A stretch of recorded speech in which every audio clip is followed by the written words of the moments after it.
Obrigado, Rodrigo. Boa noite a todos. Como o Rodrigo falou, hoje eu estou aqui igual, né, aquele jogador que bate escanteio e sai correndo para cabecear. Uma igreja em plantação às vezes faz assim, né? Às vezes você tem que fazer um pouquinho de cada coisa. Mas Deus está levantando bastante pessoas para nos servir, nos auxiliar. E se você tem a sua Bíblia, abre ela em Filipenses, capítulo 1, o verso 19. Filipenses, capítulo 1, verso 19.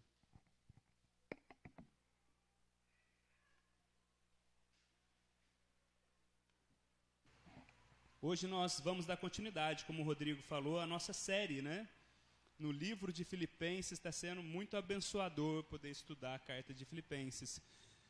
A arte do contentamento, encontrando propósito e alegria em meio às adversidades. Nós estamos buscando descobrir como nós podemos viver contentes e com propósito em meio aos sofrimentos da vida, né, que nos afligem, as adversidades que nos alcançam constantemente.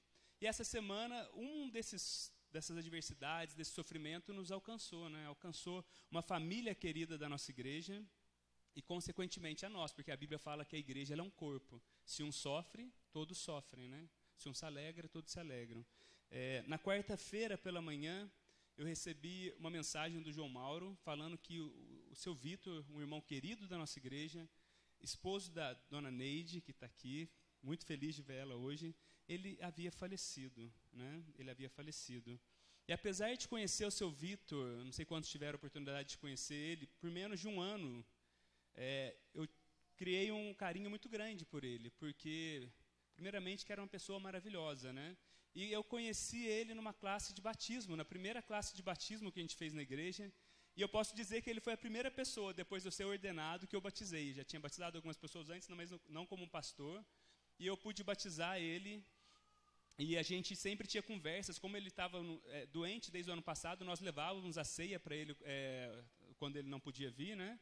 E a gente conversava muito, né? Tinha muitas coisas em comuns, nós dois vascaínos, né?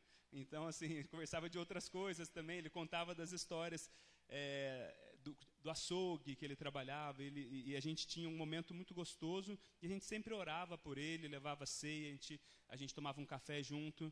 Então, a primeira coisa que eu queria falar para você, lembre-se da Neide que está aqui nessa noite. Eu não saberia se ela estaria aqui, mas eu falei, é importante que a igreja ore por ela, né? Por ela e pelos seus 4 filhos, que vão ficar com a saudade, mas com a certeza de que seu Vitor, ele está com Jesus nesse momento, né? E, então, vamos assistir a nossa irmã e a família dela. E na quinta cedo, quando nós estávamos na cerimônia acabou a cerimônia do velório, a gente pôde compartilhar uma palavra no momento, e a gente se encaminhou para o cemitério, né? E estava uma quinta chuvosa, né? Bem chuvosa, a gente estava com os guarda-chuvas esperando o fechamento do túmulo. E eu me lembro que eu comecei a lembrar da primeira experiência que eu tive de morte, relacionada à morte, né? Que eu me lembrava, né? Que me veio à mente. Quando eu era menino, já sou velho, né? Quando eu era bem novo, na 7ª série, eu conheci um menino chamado Guilherme. E a gente ficou muito amigo, né? Ele havia se mudado do Paraná para Itajubá. Eu lembro que ele falava guindaste, e a gente brincava bastante com ele, né? E ele era branquinho, assim, e ele gostava de jogar bola. Então, toda vez que a gente jogava um futebol, eu gostava de jogar bola, né? Toda vez que a gente ia jogar futebol, eu percebia que no final ele estava bem ofegante, e ele ficava com as bochechas bem rosadas. E depois de um tempo eu descobri que um dia, quando a gente foi jogar bola no campinho, ele voltou, a avó dele começou a xingar, falou, você está abusando, menino? E aí eu fui descobrir que ele tinha um problema crônico no coração, né? Tinha um problema muito grave, que ele nasceu com esse problema. Ele havia herdado do seu pai, que também já havia falecido com o mesmo problema. Então a gente ficou muito amigo. Depois de um tempo, eu lembro que depois do meio do ano, ele começou a faltar aula. Ele ficou um tempo sem ir na escola, e eu fui procurar saber o que tinha acontecido. Gostava muito dele, liguei, não tinha WhatsApp naquela época, né? Liguei para ele para saber o que tinha acontecido. E aí ele me explicou que ele estava se preparando para uma cirurgia e me chamou para ir na casa dele jogar videogame com ele, ficar o dia lá com ele. Eu fui nesse dia, a gente passou o dia todo junto, jogamos videogame, a mãe dele serviu uma janta para a gente. E eu lembro que, um pouco antes de ir embora, ele falou assim, dorme aqui nessa noite, fica aqui. Eu falei assim, eu não posso, né? Eu tinha aula no outro dia, 13 anos, minha mãe ia me matar. Eu falei, não posso. Aí ele falou assim, não, ok, né?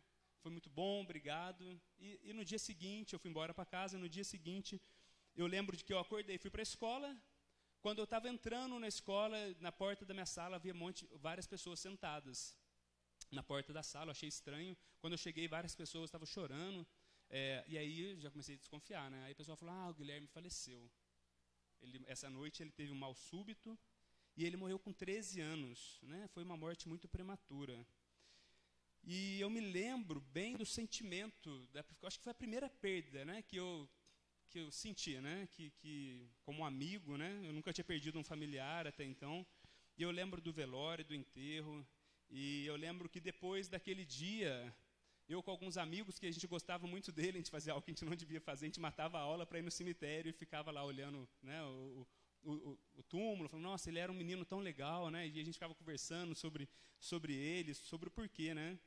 E nessa quinta-feira, quando a gente estava voltando do velório, do enterro do seu Vitor, eu fiquei pensando comigo, puxa, eu queria encontrar novamente o túmulo dele, vai ser muito difícil, né, porque o cemitério é muito grande. Eu não sei vocês, mas toda vez que eu vou no cemitério, eu fico olhando o nome dos que estão nos túmulos, a data, nossa, aqui morreu cedo, esse aqui morreu, né, e a pessoa.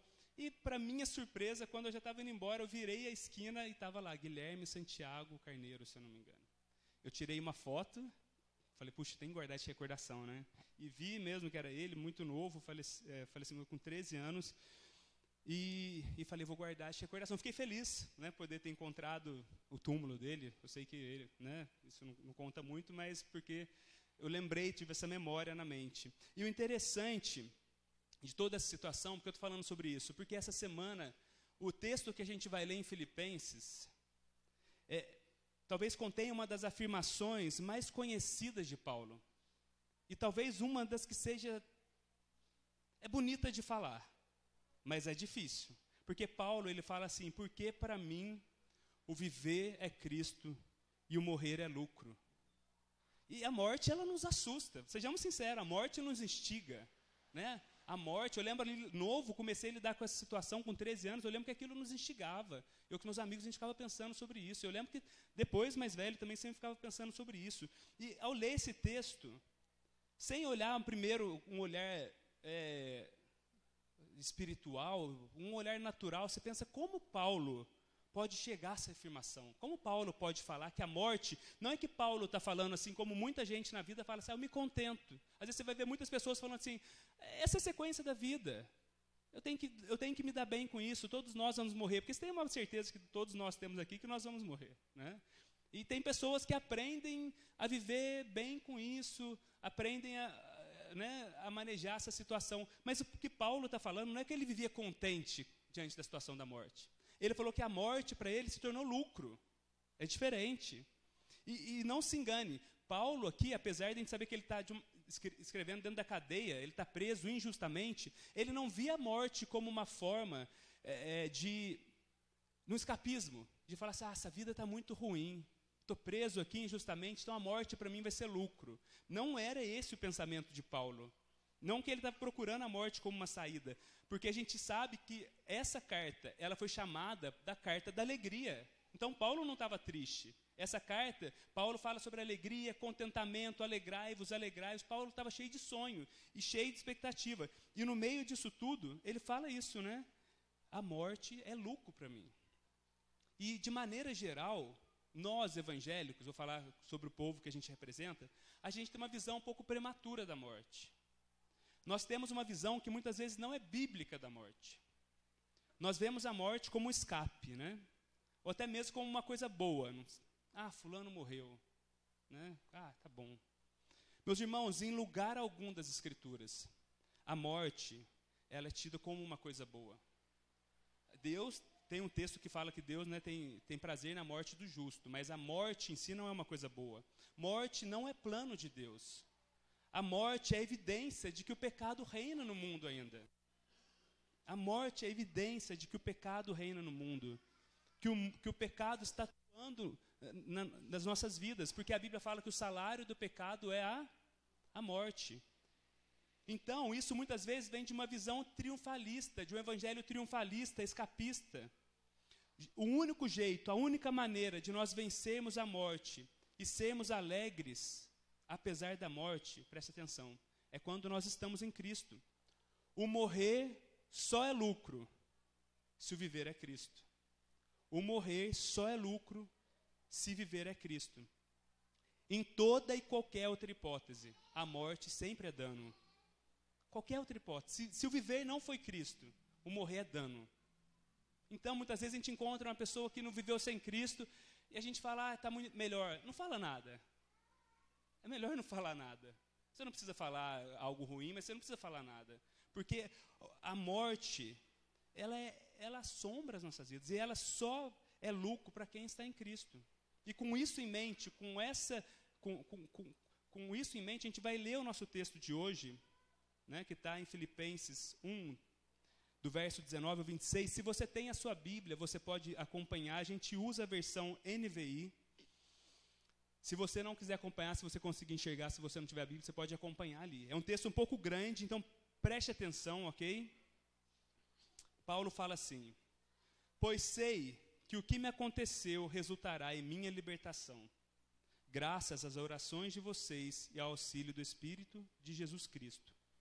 Aguardo ansiosamente e espero que em nada serei envergonhado. Pelo contrário, com toda a determinação de sempre, também agora Cristo será engrandecido em meu corpo, quer pela vida, quer pela morte, porque para mim o viver é Cristo e o morrer é lucro. Caso continue vivendo no corpo, terei fruto do meu trabalho, e já não sei o que escolher. Estou pressionado dos dois lados. Desejo partir e estar com Cristo, o que é muito melhor. Contudo, é mais necessário, por causa de vocês, que eu permaneça no corpo.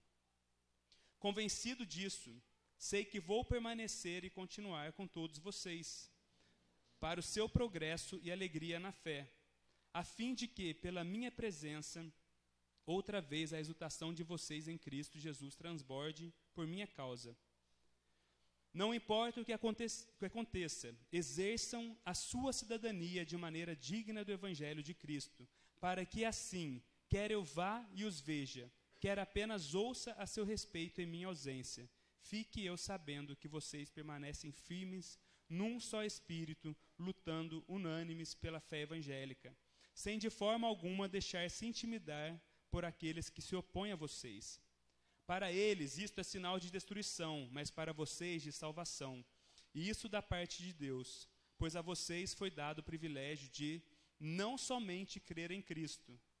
É isso mesmo, Paulo fala, pois a vocês foi dado o privilégio de não somente crer em Cristo, mas também de sofrer por ele, já que estão passando pelo mesmo combate que me viram enfrentar e agora ouvem que ainda enfrento. Vamos orar mais uma vez? Deus Santo, é a Tua palavra que está aberta e exposta diante de nós, Pai.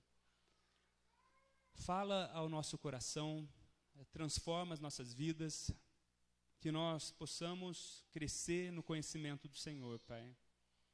Nós pedimos que o Senhor possa iluminar a nossa mente, que o Espírito Santo possa convencer os nossos corações, convencer dos nossos pecados, convencer aquilo que nós precisamos mudar, confortar o nosso coração também nessa noite. Nós sabemos que o Senhor faz todas essas coisas através da Tua palavra, Pai. Pedimos que o Senhor possa abrir os nossos ouvidos e olhos espirituais aqui nessa noite. Em nome de Cristo Jesus, obrigado por poder expor a Tua palavra, Deus. É um privilégio para nós podermos fazer isso. Nós te agradecemos em nome de Cristo. Gente, mesmo preso, nós vemos que Paulo tinha convicções bem definidas. Paulo, ele tem a convicção, ele começa falando, a gente vai correr esse texto, que o que aconteceu, tudo aquilo que aconteceu, toda aquela situação redundará na sua liberdade. Qual que é toda a situação? A gente se lembra que Paulo foi preso injustamente, e na semana passada nós vimos que apesar de Paulo ainda estar preso, algumas pessoas estão pregando para tentar prejudicar Paulo. Paulo está sofrendo perseguição. E Paulo está esperando, lembre-se que a prisão para o romano, ela não era o veredito final. Quando você estava esperando a resposta, você era preso. A gente falou sobre isso semana passada. No mundo dos Césares, né, a resposta era, geralmente, se você foi condenado, você era degolado. Então, a prisão era uma forma de você esperar a sua libertação. E Paulo, ele fala assim, eu estou certo de que tudo isso resultará em minha libertação. Só que a libertação, a palavra que Paulo fala, que é a mesma palavra relacionada à salvação. E Paulo usa exatamente essa palavra, essa frase que Paulo fala, pois sei que o que me aconteceu resultará em minha libertação. Ele empresta, Paulo pegou emprestado de Jó, na versão grega do Antigo Testamento. Jó usa essas palavras em Jó capítulo 13, versículo 16. Em outra palavra, é como se Paulo estivesse se identificando com Jó. Um justo que está sofrendo injustamente. A gente conhece a história de Jó, ele sofreu injustamente. Então, Paulo está falando, assim como Jó sofreu injustamente, eu também estou sofrendo injustamente. Eu sei que tudo isso vai redundar na minha libertação, ele está falando. E o pensamento de Paulo é o seguinte, que mesmo que ele fosse acusado no tribunal dos homens, porque se você ler o texto, Paulo não parece ter tanta certeza, ele não está falando, de qualquer maneira eu vou ser liberto, ele não está pregando, ele não está usa palavras positivas, você tem que falar que você vai sair da cadeia, que você vai sair, em nome de Jesus eu vou sair da cadeia. Paulo não tem essa convicção, mas ele está falando que mesmo que ele seja acusado no tribunal dos homens, assim como Jó foi acusado pelos seus amigos, né, ele estava certo de que ele poderia provar sua inocência no tribunal de apelação celestial, que ele era justo diante de Deus, e que diante de Deus, pela justiça de Cristo que foi imputada a ele, Jó era considerado alguém justo, ele saberia que de uma forma ou de outra ele ia experimentar libertação e salvação. A certeza que Paulo tem é a certeza que todo cristão, salvo em Cristo Jesus, que foi redimido pelo sangue de Cristo, tem que ter em mente. Quando ele expressa essa certeza lá em 2 Timóteo, ele fala assim, o Senhor me livrará também de toda obra maligna e me levará salvo para o seu reino celestial. Olha a certeza que Paulo tem. O Senhor me livrará também de toda obra maligna e me levará salvo para o seu reino celestial. Lembra que nós falamos nas 2 semanas atrás que Paulo fala, aquele que começou a boa obra na vida de vocês, ele vai terminar. O cristão que foi salvo, foi redimido por Jesus, ele tem que ter essa convicção no coração dele, que não há obra maligna, nenhum mal que pode ser intentado contra o cristão, que Deus, que fuja do controle de Deus. Eu gosto de uma frase de Lutero, que ele falava assim, que o diabo é o diabo de Deus. Quando o diabo chega para Deus e fala sobre Jó, ele pede permissão para Deus para tocar em Jó. Nenhuma obra maligna pode alcançar os justos se não for permissão de Deus. E Paulo tinha essa convicção de que Deus ia levar ele seguro para o seu reino celestial. E por que ele tinha essa convicção? Estava pautado em 3 pilares que está nesse texto. E está lá, eu acho que está no próximo. Se puder passar o slide para mim. Aqui. Ele cria em Deus e plenamente na sua palavra. O que a gente já viu aqui. Ele usa a própria palavra de que o justo, ele vai lá na Septuaginta, ele usa a própria palavra e promessa de Deus, ele mantém na mente dele que o Senhor livrará ele de toda obra maligna, ele levará ele seguro para casa. Então ele sabe que ele vai estar seguro, que ele vai estar salvo. A segunda certeza pela qual Paulo mantém em mente a sua libertação é porque ele contava com o apoio e a oração dos seus amigos. Se você vê no texto, ele fala assim, aguardo ansiosamente, no primeiro versículo, desculpa, pois sei que o que me aconteceu resultará em minha libertação. Aí ele dá porquê de 2 coisas, graças às orações de vocês. Uma das coisas mais belas que nós vemos nas cartas paulinas é a insistência que Paulo tem de pedir aos seus amigos para orar por eles. Assim como Paulo está sempre orando, sempre você vê a carta dele, Paulo ele para e faz uma oração pela igreja, Paulo fala, eu orei por você. Paulo também constantemente fala, orem por mim. Paulo não tinha dificuldade em pedir oração para as pessoas. Paulo jamais se fez tão grande de pensar assim, eu sou o apóstolo Paulo, eu tenho pregado em vários lugares, eu tenho pregado em vários continentes, eu sou muito grande, eu plantei várias igrejas, eu não preciso de vocês. Paulo nunca olhou de cima para baixo. Jamais ele se colocou nessa posição. Como aquele que é capaz de tudo, enquanto o povo não é capaz de nada, enquanto a igreja não é capaz de nada. Não, muito pelo contrário, Paulo falava, orem por mim. Ele estava certo de que a igreja estava orando por ele. Gente, e mais do que Paulo, Quando Cristo está em aflição no Getsêmani, Cristo, o próprio Deus, o que ele faz? Pedro, Tiago, João, se aproximem. A minha alma está angustiada. Ficai aqui e orai por mim. E aí Jesus vai lá e ora e se angustia. Ele volta, os 3 amigos estão dormindo, né? E aí ele fala, por um momento, vocês não podem vigiar comigo. Gente, o que eu estou querendo falar? Que se o próprio Cristo pediu oração para os amigos, por que nós temos dificuldade?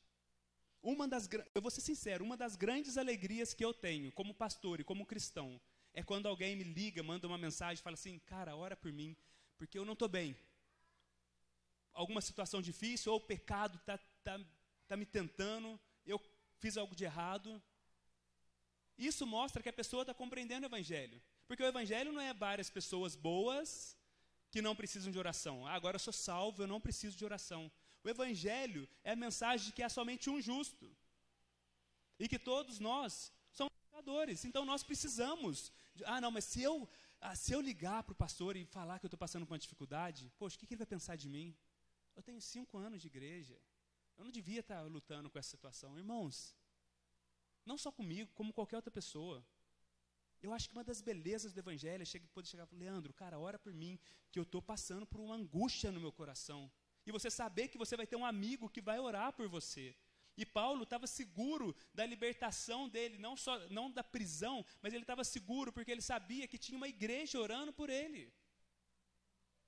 E nós precisamos orar um pelos outros. Nós precisamos também ter a coragem também de quando passar por situações, falar assim, fulano, liga, manda mensagem, manda WhatsApp, a gente manda tanto WhatsApp, né? Cara, ora por mim. Ora por mim, o bicho está pegando aqui. Eu não estou conseguindo vencer nessa área. Vamos orar junto. Vamos lutar junto. Gente, não é vergonha cristã nenhuma. Mas eu tenho 10 anos de... Você vai morrer com as suas lutas internas. E você vai morrer precisando de oração. Assim como eu também vou morrer precisando pedir para pessoas orarem por mim. William Barclay, ele falou algo muito interessante. Nós não podemos chamar a ninguém amigo, nem nós mesmos podemos nos considerar amigos de alguém por quem nós nunca oramos. Mais uma vez, o que ele está falando, você nunca pode chamar alguém de amigo, e nem mesmo pode se considerar amigo dessa pessoa, se você nunca orou por ela. Quantos amigos será que nós temos, né? Por quantas pessoas a gente ora? Ou quantas pessoas estão orando por nós? Então Paulo tinha essa certeza, que ele tinha ali amigos que se importavam com ele, que estavam preocupados com ele. E ele sabia também que ele podia, o terceiro ponto, que ele podia crer no sustento do Espírito Santo, porque ele fala, graças às orações de vocês e ao auxílio do Espírito Santo. Ele sabia que a presença do Espírito Santo na vida do cristão é uma promessa de Jesus. Você lembra quando Jesus está e ele fala assim, se eu não for, o Espírito Consolador não poderá vir. E aí ele fala, eu vou, mas eu vou deixar com vocês o Espírito Santo. E ele vai estar com vocês todos os dias. E, gente, o Espírito Santo é o próprio Deus agindo no nosso meio, no nosso mundo. O Espírito Santo é o Deus que está libertando as pessoas, que nos ajuda nas nossas aflições. E Paulo, ele estava convicto disso. Mesmo que eu estou passando por essa aflição aqui, eu tenho o Espírito Consolador comigo. Hoje nós vivemos um tempo onde nós temos muitas ferramentas, né? A gente tem acesso a muitas coisas. Isso é muito bom, mas muitas vezes isso nos leva, pelo menos estou falando como primeira pessoa, e muitas vezes isso me leva a tentar resolver tudo no meu braço. Você está passando por uma dificuldade, eu sei como resolver. Espera aí, dá um Google, né? Dá um Google aqui que vai mostrar a solução. Isso é bom, tem muitas coisas que você pode ser resolvidas ali, mas isso muitas vezes nos afasta da suficiência de Deus. Quando nós passamos por aflições e por dificuldades, nós oramos, nós falamos assim, Senhor, Espírito Santo, tenha compaixão de mim, me ilumina nessa situação. Ou nós falamos, eu já sei o que eu vou fazer, eu vou resolver essa situação agora. Confie no meu braço. Antes de você fazer qualquer coisa, nós precisamos confiar no Espírito Santo. E Paulo sabia que mesmo preso ali, mesmo naquela situação, o Espírito Santo estava auxiliando a vida dele. Então, por que Paulo sabia que aquilo redundaria na sua libertação? Porque ele estava convicto das promessas de Deus. Porque Paulo, ele sabia que a igreja orava por ele. E porque Paulo, ele cria no sustento do Espírito Santo. E a gente continua caminhando no versículo 20, nós vemos que Paulo tem uma ambição, ele apresenta uma ambição pessoal. A ambição dele é que Cristo seja exaltado em seu corpo, quer seja vivo, quer seja morto. No versículo 20, ele fala: aguardo ansiosamente e espero que em nada serei envergonhado. Pelo contrário, com toda a determinação de sempre, também agora Cristo será engrandecido em meu corpo, quer pela vida, quer pela morte, quer pela vida, quer pela morte, porque para mim o viver é Cristo e o morrer é lucro. É um teólogo, ele diz assim que o que Paulo estava falando, em outras palavras, é o seguinte: meu corpo será teatro em que se manifestará a glória de Cristo. Quando Paulo fala que quer ele vivo, quer ele morto, ele vai glorificar Cristo, é como se ele estivesse falando assim: no meu viver, no meu corpo, esse corpo será o teatro da manifestação da glória de Cristo. Será que nós temos essa ambição, pessoal? Será que nós queremos glorificar e usar os nossos corpos para a glória de Cristo? Será que nós temos considerado que o nosso corpo, ele é templo do Espírito Santo, o corpo do cristão? E isso envolve muitas coisas, gente. Isso envolve como nós cuidamos da nossa saúde, da nossa alimentação. Isso envolve se nós nos exercitamos. Isso envolve como eu me visto. Eu não quero ser legalista nesse ponto, mas quando você pensa se Deus vai ser glorificado, você tem que pensar em todas as coisas, porque às vezes a gente separa algumas áreas e esquece de outras. Eu estava lendo a resolução de Jonathan Edwards, e o lema de Jonathan Edwards era que Deus fosse glorificado através da vida dele.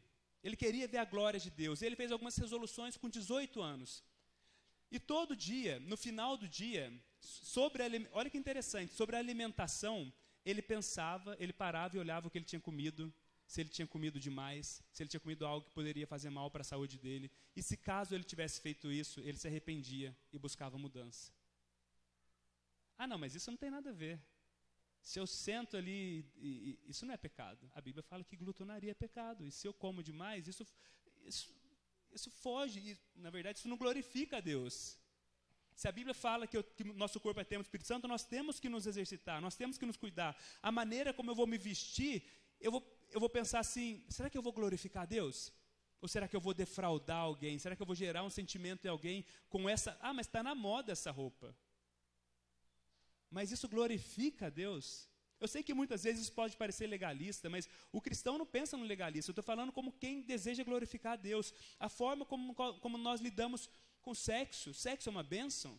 E o cristão tem que ter essa preocupação. Sexo é feito para dentro do casamento. Ah, mas a sociedade hoje está no século 21, gente. Vocês estão ainda tocando nesse assunto? O cristão quer glorificar a Deus em todas as áreas da sua vida. Em todas as áreas da sua vida. E eis aqui a tremenda responsabilidade do cristão.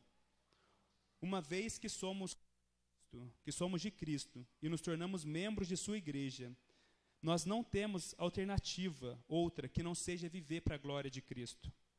Um líder, ele é julgado pelos seus seguidores. O Paulinho está aqui. Paulinho, ele tem um coral, vários corais. Se o pessoal desafina e vai muito mal, quem que eles vão colocar a culpa, Paulinho? No tio Paulinho, né? Poxa, o Paulinho ensaiou bem o pessoal, né? Poxa, lá, o pessoal errou. Da mesma forma, Cristo será julgado através da forma como nós vivemos. Eu quero falar isso sem parecer legalista, mas muitas vezes parece que a gente crê numa graça que somente salva as nossas vidas, mas que não é poderosa para nos transformar. O que você fazia que não glorificava a Cristo, você deve buscar mudança, porque o Espírito Santo opera em você. E Paulo, ele está convicto de que Cristo será glorificado em seu corpo, quer seja vivo, quer seja morto. E aí nós vamos para a parte central do texto, né? A gente vê que Paulo está aqui num grande dilema. Ele fala assim, eu já não sei o que fazer. A expressão de Paulo é, eu já não sei o que fazer. É o dilema claro, porque de um lado, para Paulo, estar com Cristo é muito melhor. E do outro lado, ficar e continuar abençoando aquela igreja, ele sabe que também é válido, que aquelas pessoas precisam dele. Então ele está nesse dilema, ele sabe que estar com Jesus é incomparavelmente melhor. Para Paulo, gente, Cristo era tudo. Era tudo, era o início da sua vida. Quem se lembra da história de Paulo, um perseguidor da igreja, indo matar, pedindo carta para matar, para perseguir cristãos. Jesus aparece para Paulo. Por que você me persegue? Né? Jesus fala, por que você me persegue? Quem que Paulo perseguia? Jesus ou a igreja? A igreja. É você ver como há uma ligação tão forte de Cristo com a sua noiva. Cristo fala assim, por que você me persegue? Você está perseguindo a minha igreja, você está me perseguindo. Né? Por que você me persegue? Paulo ali cai do cavalo, né, literalmente, e a vida dele começa ali, e Jesus o chama para ser o seu apóstolo. Jesus o chama para caminhar com ele, para pregar o evangelho dele aos gentios. Então, Cristo era o início, Cristo era o meio pela qual Paulo vivia, e Cristo era o fim. Tanto que ele falava, porque estar com Cristo é incomparavelmente melhor. Se você vê a teologia paulina, o anseio dele era estar com Cristo na eternidade. Gente, Paulo fala como quem tem autoridade. Porque se você pegar a passagem quando Paulo fala que ele foi levado ao terceiro céu, que ele teve uma experiência, ele fala que eu não sei se foi no corpo, se foi fora do corpo, mas ele fala, foi uma experiência que eu não consigo nem usar palavras para escrever. Paulo não fala como alguém teórico. Paulo fala que estar com Cristo é incomparavelmente melhor porque ele teve experiências com Cristo. Paulo, ele fala em outra carta, em outra igreja, que nós devemos experimentar a largura do amor de Cristo, a profundidade do amor de Cristo, a altura. E muitas vezes, gente, nós tratamos o amor de Cristo como se fosse algo abstrato, como se não fosse algo real. O amor de Cristo por nós é real. Cristo é real. Cristo não é um filme de ficção. O Evangelho não é Marvel, né? O Evangelho não é qualquer dessas coisas. O Evangelho é a realidade de que Cristo nos amou de tal forma, naquela cruz, vivendo uma vida perfeita, morrendo, indo até o final, sofrendo a morte que nós deveríamos morrer, recebendo a punição do Pai em nosso lugar. Esse amor tem que ser sentido. Esse amor não tem que ser somente teórico. Esse amor deve ser experimentado por nós. Quando Paulo fala, experimenta a largura do amor de Cristo. Eu peço que vocês conheçam a profundidade do amor de Cristo. Paulo não está falando de algo abstrato. É algo que nós podemos e devemos experimentar na nossa semana, no nosso dia a dia. Quando nós passamos por aflições, a olhar para aquela cruz, seja ela Cristo sendo crucificado, ela vazia, e falar assim, Ele me amou até o fim. Por isso eu tenho esperança. Do outro lado, então Paulo queria estar com Cristo, que era incomparavelmente melhor. Do outro lado, Paulo fala assim, mas eu sei que eu vou ser útil para vocês. Olha o coração de Paulo. Eu queria estar com Jesus, que é incomparavelmente melhor, mas eu sei que se eu ficar, vai ser bom para vocês. Ele queria estar ali pela igreja de Jesus, pela qual Jesus derramou sangue. Jesus lhe tinha feito, apóstolo dos gentios. E Paulo queria ver o progresso espiritual daqueles irmãos. Então ele está pressionado desses dois lados. E a palavra que Paulo usa, senekomai, é uma palavra que se aplicaria a um viajante que está viajando e ele tem um desfiladeiro estreito e rochoso com um muro de rocha de cada lado, de um lado e do outro. E a única alternativa dele é seguir. Eu estou pressionado. Então, minha única alternativa é seguir. Então, eu prossigo. Irmãos, você vê por que Paulo escolhe ficar. Ele não escolhe ficar porque ele fala assim, olha, eu tenho muitos projetos pessoais, eu ainda queria viajar ali para conhecer alguns países, eu não fui ali para o lado da Europa, e eu estou sabendo lá que tem um lugar muito bacana. Ou, poxa, Paulo, ele podia falar assim, olha, eu não comprei minha casa própria ainda, eu não tive filhos ainda, eu não me casei ainda, Todas as coisas são boas, não são ruins, são legítimas. Mas você vê a abnegação de Paulo, a ponto de falar assim, ok, estar com Cristo é muito melhor, mas se for para ficar, eu fico por amor a vocês. O Evangelho, a mensagem de Jesus tem que gerar esse sentimento nos nossos corações. Quando Paulo continua no capítulo 2, ele fala assim, não busca os seus interesses acima dos outros, busca o interesse do seu próximo acima do seu próprio interesse. Ame com o amor de Cristo que se entregou. Ao entender a mensagem do Evangelho, essa deve ser o nosso sentimento, esse deve ser o nosso sentimento em relação às pessoas. Não, para mim é desconfortável certas situações, mas eu prefiro ver o meu irmão em honra e amando. Não quero buscar somente o meu próprio interesse. Ele queria ver o progresso espiritual daqueles irmãos.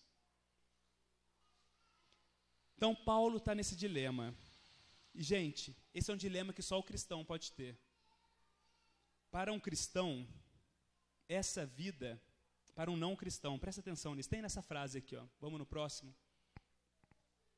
Para um não cristão, essa vida é o mais próximo do que ele pode experimentar do céu.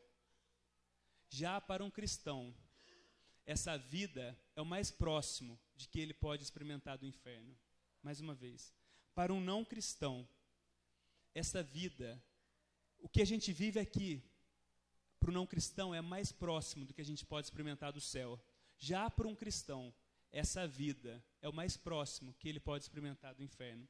É por isso que o não cristão, que uma pessoa que não tem a Cristo, ela olha esse mundo, criação de Deus, que é boa, e fala assim, eu tenho que aproveitar tudo.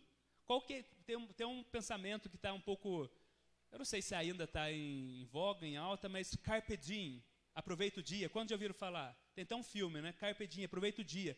Então, uma pessoa que não tem a esperança da vida eterna em Jesus, ela olha para essa vida e fala assim, eu tenho que experimentar tudo que eu... Vamos mudar o microfone aqui, som. E ela fala assim, eu tenho que experimentar tudo o que eu puder nessa vida, porque tudo se resume ao aqui e agora. Então, eu tenho que viajar para o máximo de países que eu puder, eu tenho que fazer o máximo de loucuras que eu puder, eu tenho que aproveitar meu dia. Gente, não que essas coisas não sejam boas, mas essa pessoa olha isso como o fim da sua vida. O cristão é diferente. Ele olha e ele fala assim, Senhor, me ensina a alcançar um coração sábio. Me ensina a contar os meus dias, porque eu sei que o que eu estou vivendo aqui é somente um espaço de tempo. Você imagina comigo, você pode imaginar para você que tem Cristo como seu Salvador, e viver é bom, mas isso é o mais perto do que você vai experimentar do inferno na sua vida. Há promessas, há delícias eternas que estão nos esperando nos céus, e a maior delas é Jesus.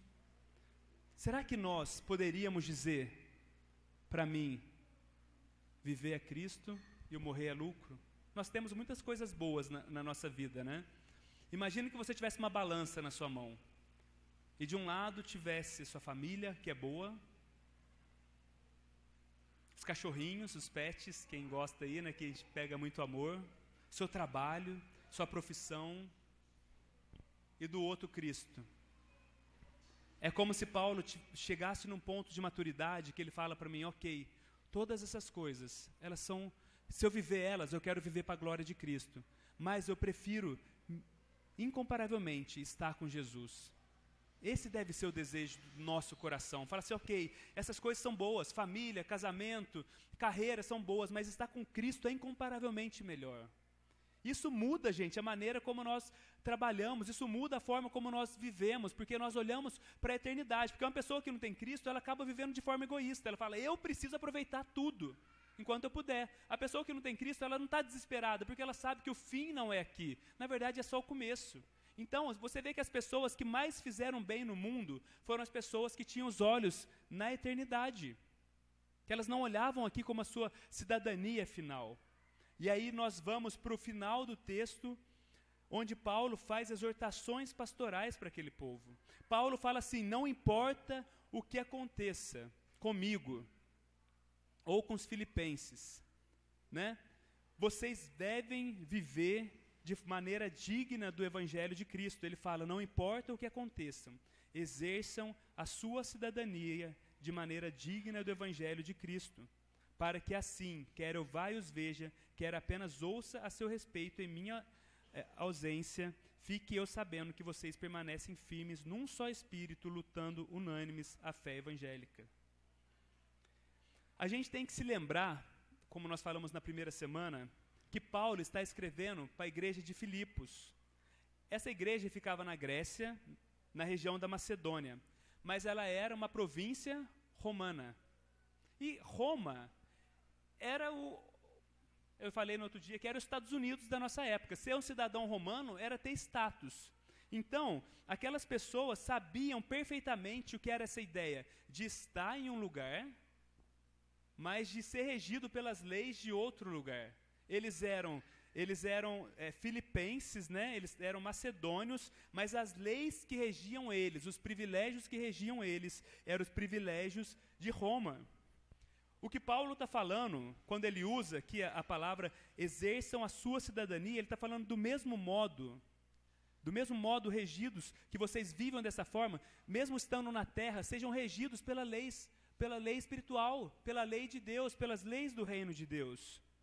Paulo quer que eles vivam de maneira digna do Evangelho. E essa não é a mensagem mais importante para a igreja. Viva aqui. Nós estamos aqui, em Itajubá, Brasil, mas a nossa cidadania final é os céus. As leis que nos regem não são, em última instância, as leis desse mundo. É claro que nós devemos, né, obedecer às leis, mas nós sabemos que quem nos governa é um rei do reino celestial. É aquelas bem-aventuranças que nós estudamos na nossa primeira série. Essas são as leis que devem nos reger. E Paulo, ele termina pedindo duas coisas para essa igreja: unidade e confiança e coragem na perseguição. Havia começado um problema nessa igreja, duas irmãs estavam se desentendendo. Não é de hoje, né? É antigo.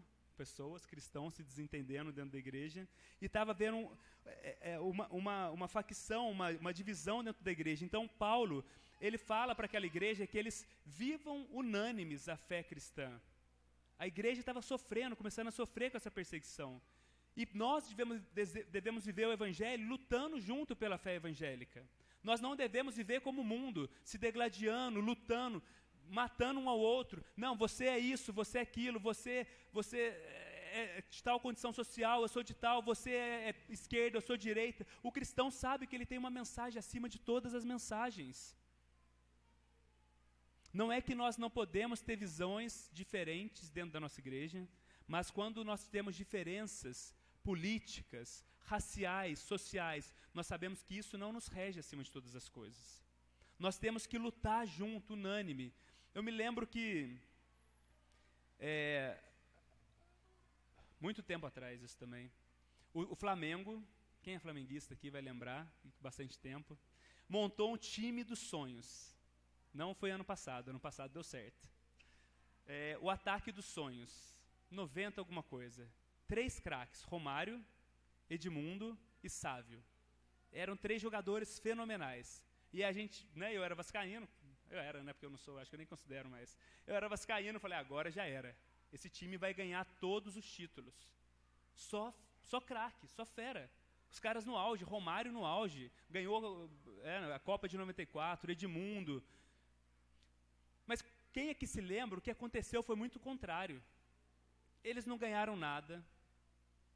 Era uma briga de ego, um querendo aparecer mais que o outro. Aconteceu um acidente, morreu, mataram gente, e não ia treinar. Por que eu estou falando isso? Porque não adianta ter habilidades, pessoas, uma igreja cheia de pessoas habilidosas, se nós não temos união. Nós precisamos lutar, o que Paulo está falando, eu preciso que vocês lutem junto a causa do Evangelho. Não é cada um puxando para um lado, mas esse é meu interesse, esse é meu ministério, esse é meu dom. Não, a causa do Evangelho está acima de todas essas coisas. E Paulo também pede para que eles tenham confiança e coragem na perseguição. Ele fala, sem de forma alguma deixar-se intimidar por aqueles que se opõem a vocês. Agora não era somente Paulo que estava sendo perseguido, mas a própria igreja de Filipenses estava sendo perseguido. E ele espera que eles tenham essa confiança de que Jesus vai conduzir eles até o fim. Assim como Paulo está convicto que Jesus levaria ele seguro para os céus, Paulo está falando, permaneçam firmes no meio da tribulação. Permaneçam firmes no meio da perseguição. Eu sei que vocês estão sendo perseguidos. Permaneçam firmes, porque o Senhor que começou a obra em vocês, Ele vai terminar.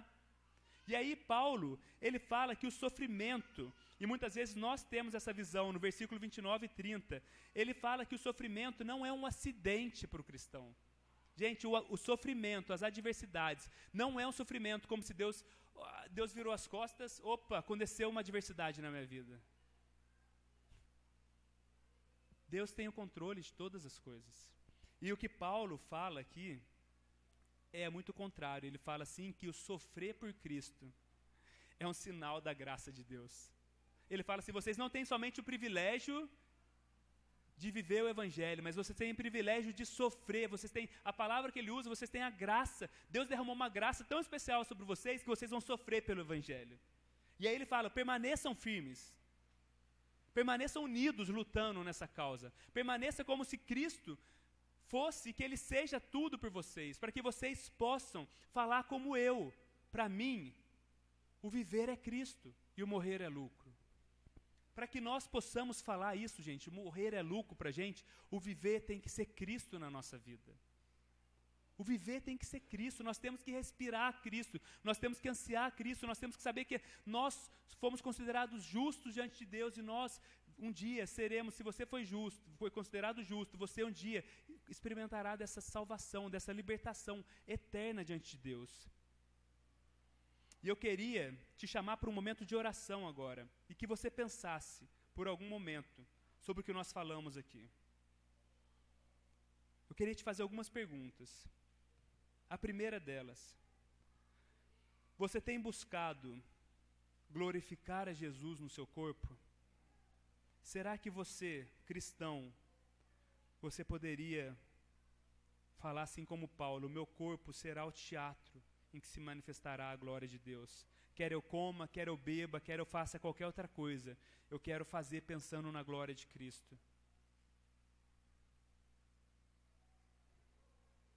A segunda pergunta, você tem buscado algo mais do que buscar a Cristo?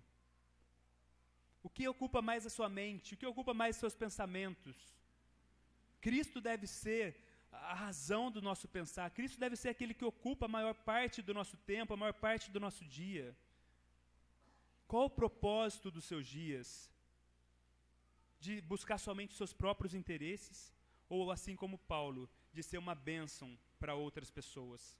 De assim como Paulo fala assim, eu abro mão do que é melhor para mim, pelo bem dos meus irmãos, da igreja, para ver o progresso espiritual dos meus irmãos. Você é alguém que olha para os outros antes de olhar para si mesmo?